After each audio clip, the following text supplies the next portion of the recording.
안녕하세요, 공돌이 디자이너입니다. 오늘은 CMS 툴에 대해서 알아보도록 하겠습니다. CMS 툴이라고 하면은 윅스나 스퀘어스페이스처럼 웹사이트를 만드는데 도움을 주는 그런 툴인데요.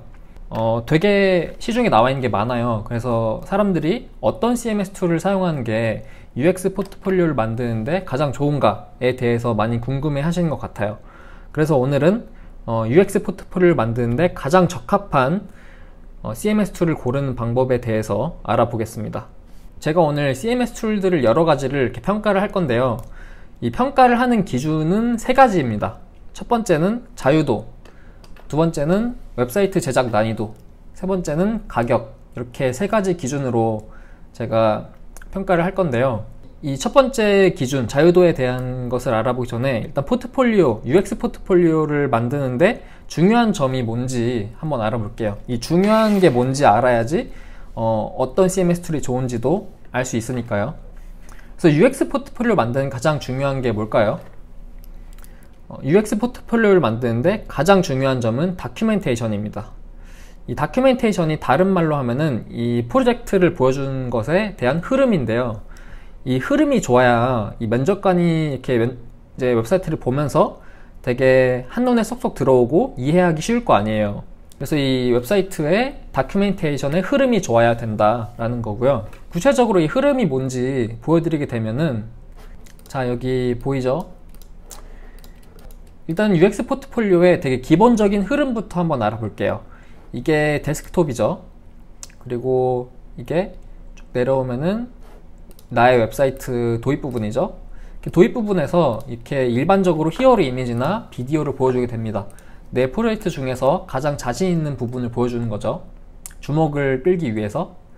그런 다음에 이렇게 좁은 부분은 리서치 파트, 리서치를 보여주는 건데요. 이 리서치부터는 이렇게 좁게 잡은 이유가 뭐냐면, 왜냐면 리서치는 이렇게 읽을 것들이 많아요. 글이 많기 때문에 만약에 끝에서부터 끝에까지 글로 채우게 되면은 눈을 왔다 갔다 해야 되기 때문에 가독성이 좋지 않습니다. 그래서 이렇게 면접관들은 이런 식으로 빠르게 스크롤하기 때문에 가독성이 좋게 하기 위해서 이렇게 폭을 좁게 잡았고요.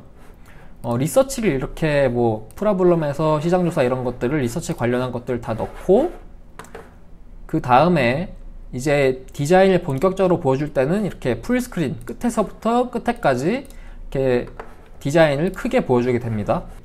디테일하게 보여줘야 되니까요. 근데 내 웹사이트의 다큐멘테이션을 잘 하려면은 이런 이미지나 이런 글이나 이미지들 같은 것들을 자유자재로 바꿀 수 있어야 됩니다. 그러니까 무슨 뜻이냐면, 내가 예를 들어서 이 리서치 파트를 폭을 좀 더 넓히고 싶다. 그럼 이렇게 넓힐 수 있는 거죠. 또 폭을 좁히고 싶다. 그럼 좁힐 수 있어야 되는 거죠. 근데 많은 CMS 툴이 이런 그리드를 폭을 넓히고 좁히는 것을 허용하지 않는 CMS 툴이 많아요. 그리고 뭐 또 이런 이미지, 이 디자인 이미지를 뭐 조금 좁혀가지고 설명을 좀 추가하고 싶다. 이런 식으로 자유자재로 움직일 수 있어야지 내 다큐멘테이션의 흐름을 내가 조정할 수 있는 건데요. 많은 툴들이 이것을 허용하지 않는다는 거예요. 그래서 다큐멘테이션이 이렇게 중요한데, 이런 다큐멘테이션을 잘하기 위해서는 이렇게 자유롭게 내 이미지나 그런 텍스트를 막 옮길 수 있는 그런 자유도가 필요하다라는 건데, 그러면 첫 번째 기준으로 가서 자유도로 한번 이런 CMS 툴들을 평가해 볼게요. 여기 보시는 것처럼 왼쪽이 가장 자유롭고 오른쪽이 자유롭지 않은 건데요. 아시다시피 코딩이 가장 자유롭겠죠. 그 다음에 웹플로우, 윅스, 샘플리스, 스퀘어스페이스 순으로 자유롭게 됩니다. 웹플로우는 왜 CMS 툴 중에 가장 자유롭다고 했냐면은, 웹플로우 같은 경우는 진짜 애플 그 웹사이트 같이 있죠. 애플 웹사이트 보면은 스크롤 하다 보면은 갑자기 이미지 커지고 작아지고 텍스트 왔다 갔다 하면서 멋있게 되잖아요. 그런 인터랙티브 피처를 실현시킬 수 있습니다. 웹플로우를 사용하면. 코딩을 단 하나도 쓰지 않고. 그래서 자유로움이 가장 높게 이렇게 평가가 되고 있고요. 이렇게 웹플로우를 이용하면 애플 웹사이트처럼 엄청 인터랙티브하게 만들 수가 있어요. 하지만 이렇게 애플 웹사이트처럼 따라하다가 굉장히 아마추어 같이 보일 수가 있어요. 오히려 어설프게 보일 수 있고 오히려 독이 될 수 있기 때문에 저는 UX 포트폴리오는 그냥 읽기 쉽고 보기 쉽게 그 다큐멘테이션만 잘 정리하면 된다고 생각합니다. 그리고 윅스 같은 경우는 웹플로우처럼 그런 인터랙티브 피처까지는 아니지만 이 그리드에 대한 자유도, 이런 이미지를 움직일 수 있고 텍스트를 움직일 수 있는 자유도는 최상이라고 할 수 있어요. 윅스 같은 경우는 제가 실제로 얼마나 자유로운지 이렇게 직접 보여드릴게요. 이게 지금 윅스 웹사이트 만드는 툴인데 보시면 타이틀 나와 있고 여기 그림 있고 이런 식으로 쭉 백그라운드 설명이 나와 있죠. 이게 웹사이트 이렇게 예시로 만든 건데 이 타이틀 같은 경우 이렇게 자유롭게 움직일 수 있다는 거예요. 거의 스케치처럼 그냥 위치를 마음대로 정할 수 있죠. 이렇게 그냥 줄일 수도 있고 이런 식으로 옮길 수 있습니다. 그래서 윅스는 정말 자유로워요. 이런 텍스트나 이런 이미지들을 옮길 수 있는 데는 정말 자유롭습니다. 하지만 윅스는 이런 자유로움에도 불구하고 치명적인 단점 두 가지가 있습니다. 첫 번째는 자동 밀림 기능을 지원하지 않는다는 건데요. 자, 예를 들어서 제가 이 웹사이트를 완성했어요. 근데 며칠 뒤에 다시 와서 이 중간쯤에 그림을 하나 넣고 싶은 거예요. 자, 예를 들어서 이 그림을 이 중간쯤에 이렇게 삽입을 하고 싶은 거예요. 근데 이렇게 삽입을 하면은 이런 컨텐츠들 있죠. 밑에 컨텐츠들 다 밑으로 일일이 이렇게 내려야 됩니다. 제가 이게 그렇게 어렵지 않아 보이지만 나중에 보면은 UX 포트폴리오 같은 경우는 엄청 길이가 길 수 있잖아요, 웹사이트에. 그래서 내가 혹시라도 중간에 이런 이미지들을 삽입하고 싶다, 아니면 어떤 텍스트를 삽입하고 싶다 하면은 밑에 컨텐츠들을 일일이 내가 밀어야 된다는 거, 밑으로. 다른 CMS 툴 같은 경우는 이렇게 어떤 이미지를 삽입하거나 어떤 컨텐츠를 중간에 삽입하면은 밑에 컨텐츠들은 자동으로 밀리게 되거든요. 근데 윅스는 내가 일일이 밀어야 된다는 굉장히 큰 단점이 있습니다. 자, 이게 첫 번째 단점이고, 근데 두 번째 단점은 이것보다 더 치명적인 단점이에요. 뭐냐면 윅스는 responsive를 지원하지 않습니다. 자, 예를 들어서 이렇게 브라우저를 여기서 줄이게 되면은 이게 이렇게 잘리는 거예요. 이렇게. 그러니까 면접관들이 내 웹사이트를 태블릿으로 본다.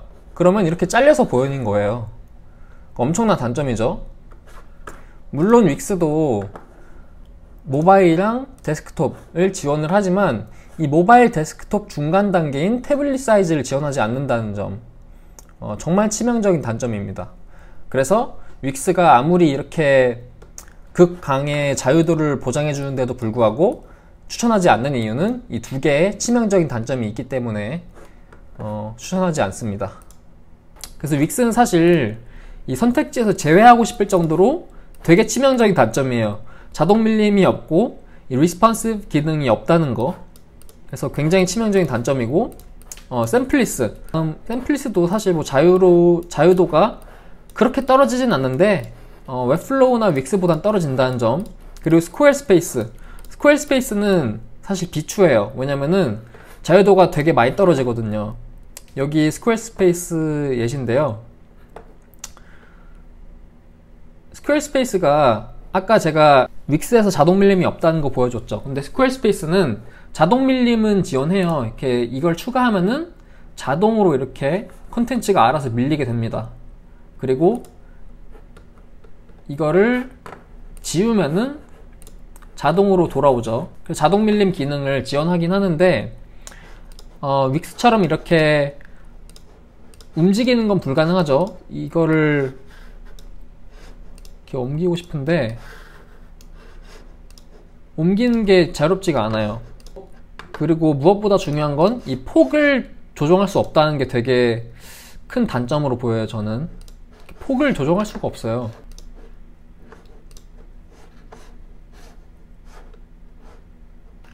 그래서 아무튼 이런 식으로 이런 순서대로 자유도가 정해진다는 거. 근데 윅스는 치명적인 단점 두 가지 때문에 굉장히 비추고, 스퀘어스페이스도 자유도가 너무 떨어지기 때문에 비추한다 라는 거. 자유도만 놓고 보면은 웹플로우나 샘플리스, 코딩을 할 줄 알면 좋지만 못하더라도 이 웹플로우나 샘플리스 두 개의 굉장히 좋은 대안이 있기 때문에 이 두 가지는 추천합니다. 샘플리스도 이렇게 웹플로우만큼의 그런 인터랙티브 피처는 지원하지 않지만 이 그리드의 자유도는 되게 많이 주거든요. 그래서 샘플리스랑 웹플로우는 추천합니다. 그 다음에 두 번째 기준, 웹사이트 제작 난이도. 웹사이트 제작 난이도는 이런 식으로 가장 쉬운 거 왼쪽부터 어려운 거 오른쪽까지, 윅스가 가장 쉽고 스퀘어스페이스, 샘플리스, 웹플로우 이런 식으로 순서가 되는데요. 일반적으로 할 수 있는 게 많을수록 더 어렵게 됩니다. 이렇게 코딩을 하게 되면은 되게 할 수 있는 게 많겠죠. 웹플로우도 인터랙티브 피처 같은 거 넣을 수 있기 때문에 이 세 가지보다 조금 더 복잡해요. 근데 사실 이 네 개는, 이 윅스, 스퀘어스페이스, 샘플리스, 웹플로우 이 네 개는 그래도 다 할만합니다. 어느 정도. 코딩이 조금 어렵고. 근데 여기서 제작 난이도는 윅스가 가장 쉽지만 아까 말했듯이 두 가지의 치명적인 단점 때문에 비추고요. 그래서 이 세 가지는 난이도가 그렇게 어렵지가 않습니다.